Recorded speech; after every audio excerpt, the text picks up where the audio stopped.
Mensonges officiels, théories du complot, avis d'experts contradictoires, l'épidémie de Covid-19 aura été l'occasion d'une authentique guerre d'information. À l'heure des débats autour du pass sanitaire et de la vaccination obligatoire, qui croire et où s'informer correctement ? Pour en parler, Spoutnik donne la parole à Alexander Samuel, docteur en biologie moléculaire engagé dans la lutte contre l'infodémie.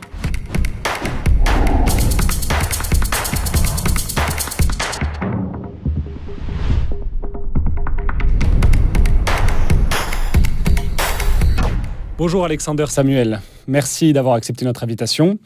Alors je rappelle que vous êtes une figure des Gilets jaunes et vous êtes engagé depuis le début de cette crise contre la fraude scientifique jusqu'à aller contredire certains de vos interlocuteurs sur le terrain, on y reviendra. Elles ont été nombreuses durant cette crise sanitaire, qui n'est pas finie d'ailleurs, les désinformations scientifiques selon vous ? Ah oui, elles ont été très nombreuses. On a commencé par les traitements où il y a eu vraiment des problèmes au niveau de la publication scientifique. Il y a des choses qui ont été publiées qui n'auraient jamais dû passer la barrière de la publication. Vous pensez à l'hydroxychloroquine, je suppose. Hein. Voilà, l'hydroxychloroquine notamment. Plus tard, il y aura l'ivermectine. Ça arrivera très vite. Hein. C'est déjà en avril 2020 qu'on commence à en parler avec une première fraude, celle de Mera, celui qui a fait le Lancet Gate, qui va mettre en avant l'ivermectine dans une autre fraude scientifique qui a été un peu moins médiatisée dans le NEJM. On a ensuite des fraudes aussi sur les variants, par exemple, très tôt. Il y a Forster qui va lancer une rumeur en utilisant mal ses outils scientifiques de phylogénie. Il va dire que le virus circulait déjà il y a 1 an ou quelque chose comme ça. Et ça va être très médiatisé. Il y a beaucoup de monde qui va dire « Ah, j'avais une grippe il y a 1 an, alors en fait, c'était le coronavirus ». Donc, ce genre de choses vont avoir vraiment des conséquences sur la société. Donc, ça, c'était les premiers problèmes de fraude, on va dire. Et il y en a eu des plus tardifs, des plus récents. Je pense notamment sur l'ivermectine, il y a Elgazar qui a été détecté comme grosse fraude avec données inventées très récemment. Alors, est-ce qu'il n'y a pas un problème de fond, justement, avec cette pandémie, à savoir que pour prendre position, principalement, je pense, sur les débats autour de la vaccination obligatoire ou du pass sanitaire, pour avoir un avis de citoyen libre et éclairé, pour faire simple, on est contraint, en raison de cette complexité de ces sujets, de se référer à des experts et à leurs expertises qui sont elles-mêmes contradictoires. Tout à fait. C'est la grosse difficulté, c'est qu'on ne va pas savoir à qui se fier parce que certaines personnes vont se fier plutôt politiquement à une personne ou juger selon les conflits d'intérêts, c'est les liens d'intérêt, ce qui est une façon de faire et c'est vrai, il faut en tenir compte. Le problème, c'est que si on ne tient compte que des liens d'intérêt et que d'un type de lien d'intérêt, c'est-à-dire financier, qu'on oublie les liens d'intérêt qui sont autres, qui ne sont pas toujours décrits, mais la recherche de la gloire est aussi une manière de frauder ou de truquer les résultats. On va risquer de se tromper. Donc, je pense qu'il y a quelques petits outils qui existent pour pas tomber tout de suite sous la coupe de fraude scientifique. Je recommande toujours, quand on a un article scientifique, d'essayer de retrouver l'article original. La personne qui parle, qui nous donne une information, elle se réfère à un article scientifique. Retrouver l'article scientifique, c'est déjà un premier pas. Vérifier si l'article correspond à ce que dit la personne, c'est très intéressant déjà. Une fois qu'on a fait ça, on peut le faire avec Google Translate, on a une deuxième étape qui est d'utiliser les spécialistes de la fraude. Et là, je recommande vraiment de regarder For Better Science de Leonid Schneider, qui a un blog où on peut rechercher le nom d'une personne et puis regarder s'il y a un article sur lui. Ce qui est bien avec Leonid Schneider, c'est qu'il n'est pas que dans le domaine scientifique. Il fait aussi, il montre la personne, ce qu'elle a fait. Ses liens d'intérêt personnels, comment le directeur de laboratoire qui place sa fille, par exemple, et qui va faire en sorte que sa fille ait des résultats, etc. Donc, voilà. Il a fait un truc très, très drôle, je trouve, pour le prix Nobel 2021. Il a étudié toutes les fraudes scientifiques du prix Nobel 2020. Donc, il a dégommé vraiment le prix Nobel 2020 à l'occasion du 2021. Alors, je suppose que cette démarche-là, elle prend du temps et certains vous diront, vous voyez, qu'ils n'ont pas le temps en tant que citoyens, dans la vie de tous les jours, de faire ce travail-là de recherche, ce qui est possible pour des spécialistes. Tout à fait, on n'a pas toujours le temps. Et je pense que si on n'a pas le temps de le faire, il vaut mieux s'abstenir de trop partager. On se fait son avis, effectivement, qui est incertain, avec une certaine erreur. On se dit, j'ai pas vérifié, je suis pas sûr. Ça va être mon avis perso. Je ne vais pas commencer à le partager partout. Je sais qu'il est trop imparfait. Je commencerai à le partager quand je serai sûr de moi ou quand je saurai. Je n'ai pas eu le temps de placer juste un deuxième petit site que je recommande, qui est PubPeer. Je recommande vraiment de regarder PubPeer, qui est PUBPER. où les scientifiques peuvent en fait commenter, revoir une publication scientifique. Et donc, si on a un nom scientifique, on peut vérifier le nombre de fois qu'il a été revu. On a aussi, durant cette crise, d'autres sites dits de réinformation scientifique qui ont vu le jour. Je pense évidemment à Réinfo Covid, qui est un des plus connus. Il y a parmi eux et parmi ces scientifiques des gens qui ont leur diplôme et qui sont reconnus par les institutions en France. Je me mets dans la peau d'un citoyen lambda. Au nom de quoi on pourrait ne pas leur faire confiance ou leur faire confiance. Il y a des gens, je pense, qui sont sortis, des personnalités comme le professeur Didier Raoult, le professeur Perron, Christian Vélo, Alexandra Henry-Encaude. Toutes ces personnalités ont leur diplôme et des carrières parfois très honorables. Tout à fait. C'est là que je pense qu'il y a une faillite plutôt gouvernementale que citoyenne. Parce qu'effectivement, un citoyen, il est là, il n'est pas spécialiste, il ne peut pas vérifier la fraude scientifique d'un Didier Raoult. Pourtant, Didier Raoult, en 2006, il a été interdit de publication. Il y avait de la fraude scientifique. Pourtant, Didier Raoult, il a perdu ses tutelles, INSERM et CNRS, bien avant la crise. Pourtant, Didier Raoult, il a eu des tas d'affaires dans son IHU, il y a eu beaucoup de problèmes.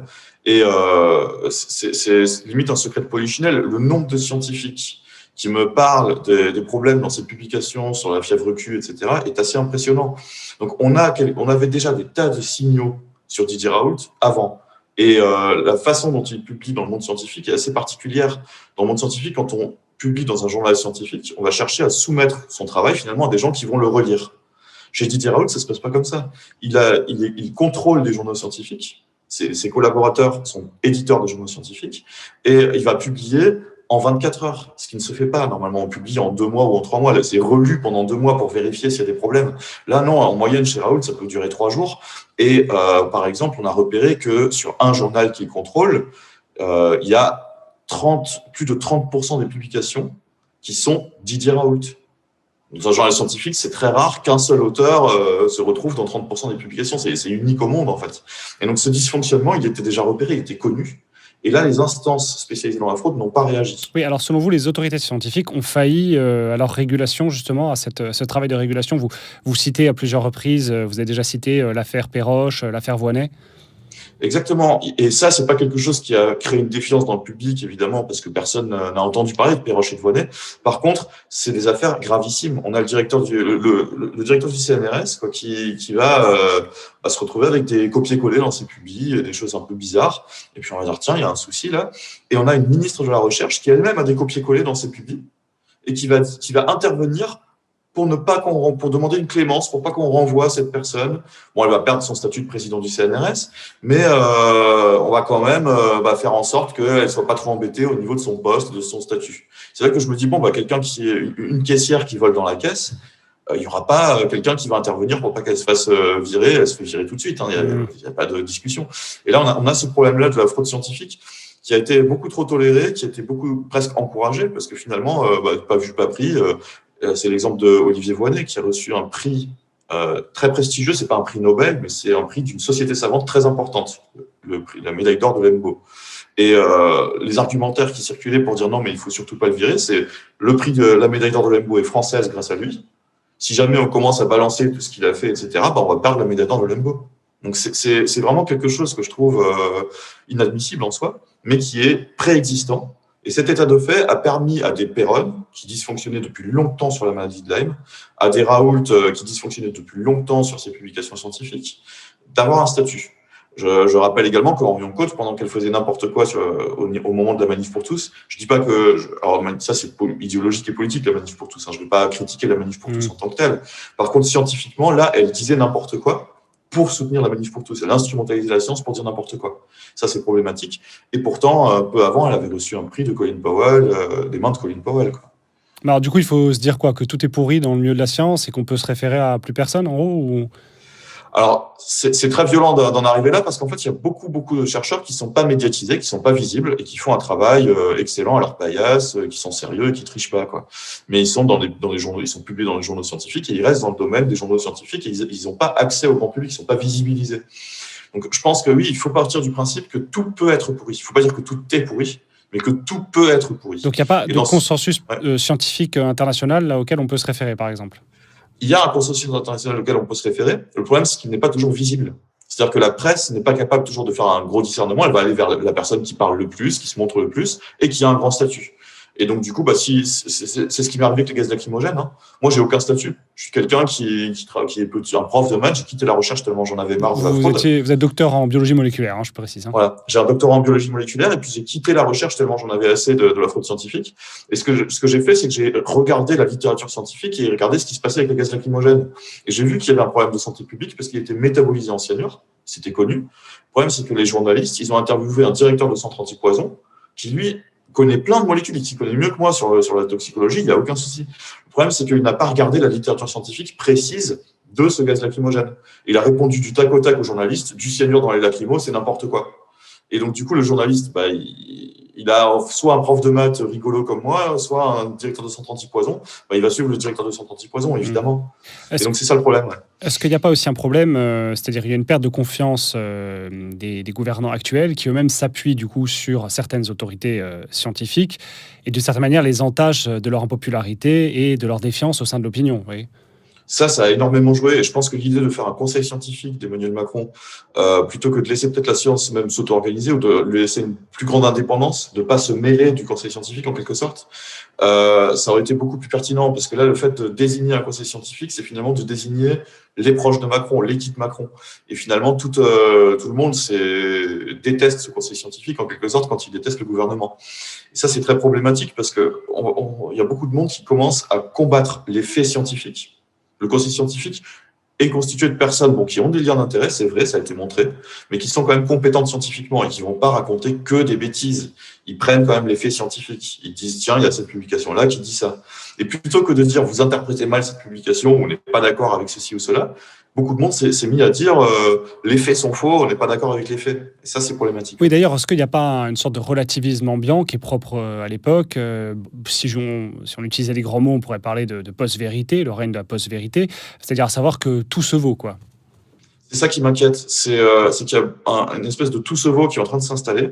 Or, tout ne se vaut pas. Il y a des choses qui sont quand même très bien éprouvées, qu'on sait quand même depuis très longtemps. Il faudra de forts éléments de preuve pour les renverser, pour les changer. Ça fait très longtemps qu'on maîtrise la microscopie électrique à balayage, etc., qu'on garde certaines vacuoles, et revenir à la théorie de Béchamp, qui a été infirmée maintes et maintes fois, ce serait catastrophique, c'est quelque chose de totalement faux. D'une certaine manière aussi, une des critiques qui est faite, c'est l'inféodation du politique à la science. C'est quelque chose qui revient énormément, c'est une dénonciation, c'est-à-dire que les politiques suivraient de manière aveugle quasiment les indications des scientifiques. Il y a eu cette polémique au moment de l'Institut Pasteur qui proposait des modélisations au gouvernement. On critiquait le gouvernement qui suivait ces modélisations à la lettre.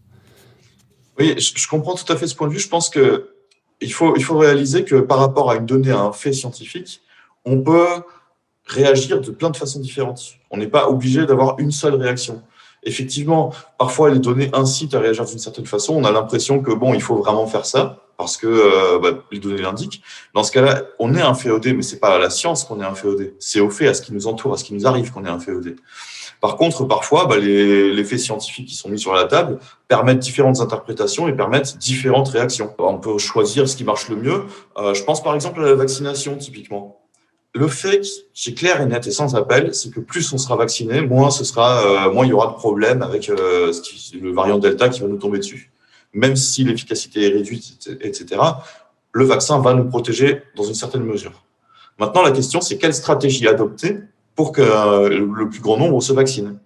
La stratégie que le gouvernement a choisie, pour moi, elle est autoritariste. Elle est de dire, je mets en place un pass sanitaire, je force les gens, je leur explique rien et je leur impose.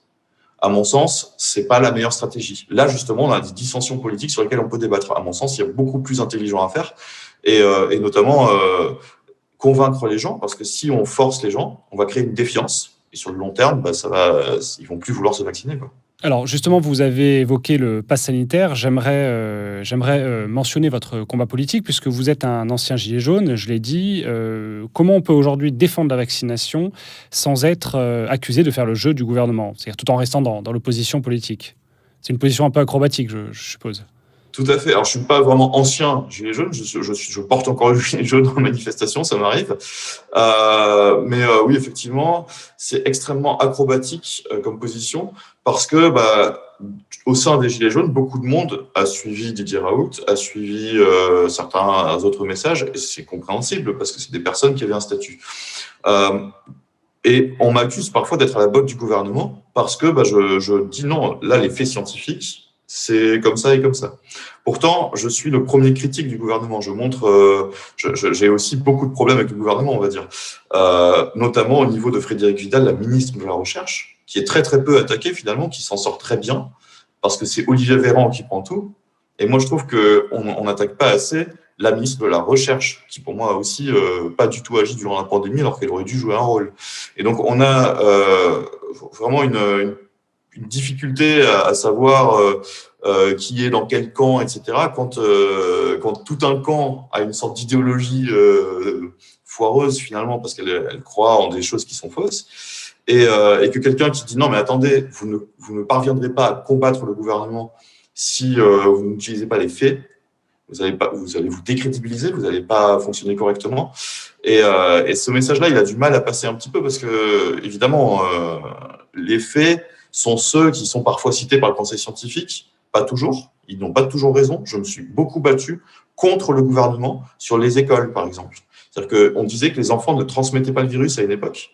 Et ça, c'était quelque chose qui était un message gouvernemental repris massivement par les opposants, ce qui est assez original. Et j'étais là un peu coincé entre deux camps, à être le seul à dire si les enfants transmettent, parce que, alors j'ai fait un gros dossier à ce sujet, c'est hallucinant, la Haute Autorité de Santé a produit un document sur la transmission du virus par les enfants qui reposait sur 2 études qui disaient que les enfants ne transmettent pas le virus. Quand on prend les études, quand on lit l'étude originale, elle dit le contraire. Elle dit les enfants transmettent.